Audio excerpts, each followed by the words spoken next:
जय हिंद दोस्तों। जिस तरह से आप सब ने अपना प्यार दिया, सपोर्ट किया और इस चैनल को इतना ग्रो करने में मदद की, साथ ही 50,000 सब्सक्राइबर भी पूरा किया, इसके लिए आप सबको धन्यवाद। आगे भी अपना सहयोग बनाए रखे। चलिए अब वीडियो शुरू करते हैं। भारत की धरती पर जन्मा एक ऐसा वीर जिसका नाम सुनकर बड़े बड़े हुक्मरानों की सल्तनतें कांपती थी। एक ऐसा करारा योद्धा जिसकी सत्ता ने हिंदुस्तान से मुगल हुकूमत का नामो निशान मिटा दिया। संपूर्ण भारत पर हिंदू हुकूमत जमाने वाले, अटक से कटक तक भगवा लहराने वाले उस वीर का नाम है छत्रपति शिवाजी महाराज। तो आइए जानते हैं छत्रपति शिवाजी महाराज के अनसुने सच्चे इतिहास को। उम्मीद है आपने इस वीडियो को लाइक जरूर किया होगा। तो चलिए शुरू करते हैं। छत्रपति शिवाजी महाराज का जन्म 19 फरवरी सन 1630 को महाराष्ट्र के शिवनेरी किले में हुआ। यह वो वक्त था जब दिल्ली सहित लगभग आधे भारत पर मुगलों के कट्टर सुल्तान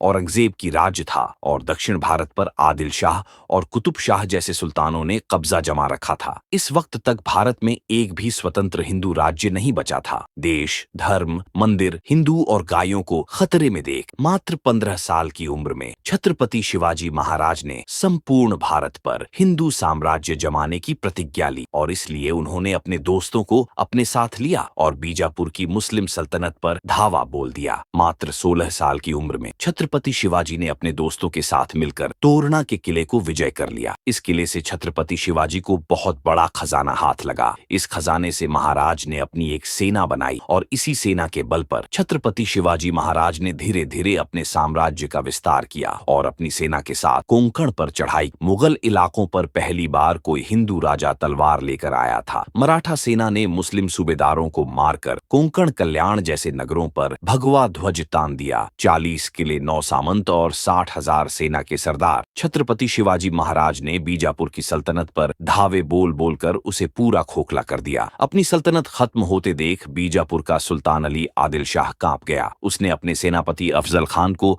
एक बड़ी सेना देकर छत्रपति शिवाजी महाराज के इलाके में भेजा। छत्रपति शिवाजी महाराज इस समय प्रतापगढ़ किले में थे। सन 1659 को अफजल खान हिंदू ब्राह्मण स्त्री और गौ का कत्लेआम करते हुए मैदान में उतरा। अफजल खान के इरादे महाराज को धोखे से मारने के थे। इसी वजह से उसने महाराज के समक्ष एक संधि प्रस्ताव रखा। अगले दिन छत्रपति शिवाजी महाराज की अफजल खान से मुलाकात हुई। गले मिलने के बहाने लंबे चौड़े अफजल खान ने छत्रपति शिवाजी महाराज की पीठ पर खंजर से वार किया, परंतु कपड़े के नीचे लोहे का कवच पहनने के कारण अफजल खान का वार बेकार हो गया। लेकिन फिर छत्रपति शिवाजी महाराज ने अपना बाग नख निकालकर अफजल खान को वहीं के वहीं चीर डाला। अफजल खान के मरते ही उसकी सारी सेना हवा की रफ्तार से भाग निकली, परंतु छत्रपति शिवाजी महाराज पर हमले से नाराज मराठे भागती हुई आदिल शाही सेना से भीड़ गए और गुस्से से लबरेज भगवती तलवारों ने 8,000 दुश्मनों को गाजर मूली की तरह काट डाला। अफजल खान द्वारा मंदिरों के विध्वंस का गुस्सा छत्रपति शिवाजी महाराज ने बीजापुर की सल्तनत पर उतारा। इसके बाद सन 1660 तक छत्रपति शिवाजी ने बीजापुर के चौथाई हिस्से पर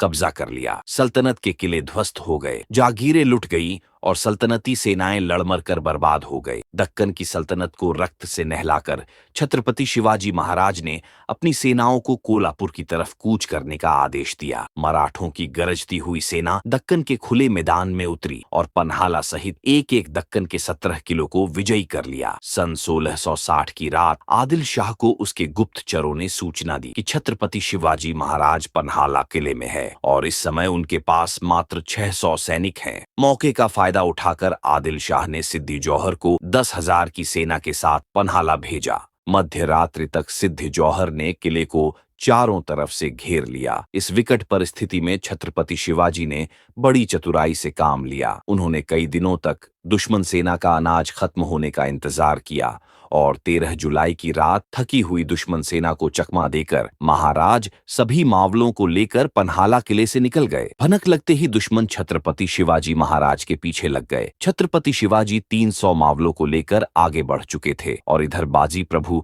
देश पांडे के नेतृत्व में बाकी बचे मात्र 300 मावले 10,000 दुश्मनों से भीड़ गए। ये युद्ध आज तक के इतिहास का सबसे भयानक युद्ध सिद्ध हुआ। मात्र 300 मावले पूरी रात शत्रुओं से लड़ते रहे। सुबह तक उन्होंने 5,000 से ज्यादा मुगल सैनिकों को मार डाला। बीजापुर की सल्तनत को तबाह करने के बाद छत्रपति शिवाजी महाराज ने मुगल इलाकों पर चढ़ाई करना आरंभ किया। ईस्वी सन 1657 शिवाजी महाराज ने अहमदनगर के मुगल स्थानों पर धावा बोला और एक एक कर इस इलाके की सारे मुगल चौकियों को तबाह कर डाला। जजिया कर गौ हत्या को विराम लगाते हुए आगे बढ़ते चले और झुन्नार की मुगल ठिकानों पर चढ़ाई कर दी गए, परंतु यह बात औरंगजेब बर्दाश्त नहीं कर पाया। उसने छत्रपति शिवाजी महाराज को काबू में लाने के लिए अपने मामा शाइस्ता खान के नेतृत्व में 1,50,000 मुगल सैनिकों का लश्कर महाराष्ट्र की तरफ भेजा। जनवरी सन 1660 की रात शाइस्ता खान भरी लाऊ लश्कर के साथ पुणे पहुंचा और पूरे नगर को अपने कब्जे में कर लिया। सुबह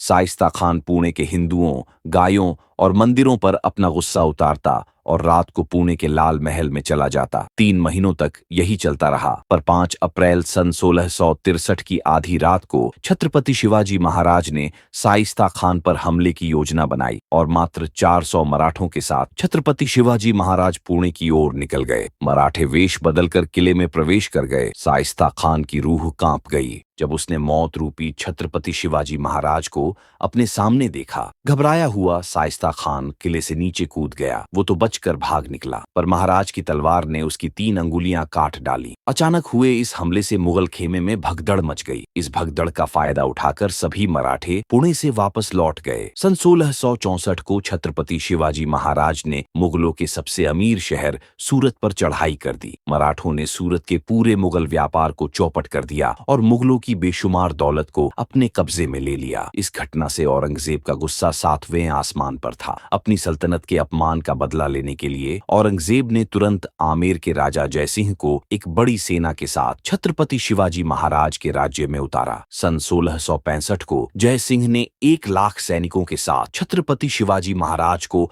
पुरंदर के किले में घेर लिया और छत्रपति शिवाजी महाराज से एक समझौता किया, जिसके तहत महाराज को हिंदवी स्वराज्य के 23 किले मुगलों के हवाले करने पड़े। परंतु सन 1670 में मुगलों पर कहर बनकर टूटे छत्रपति शिवाजी महाराज ने किलों पर तैनात मुगलों को मार मार कर लाशों के अंबार लगा दिए। मात्र 4 महीनों में उन्होंने एक एक कर अपने सभी किलों पर भगवा ध्वज लहरा दिया।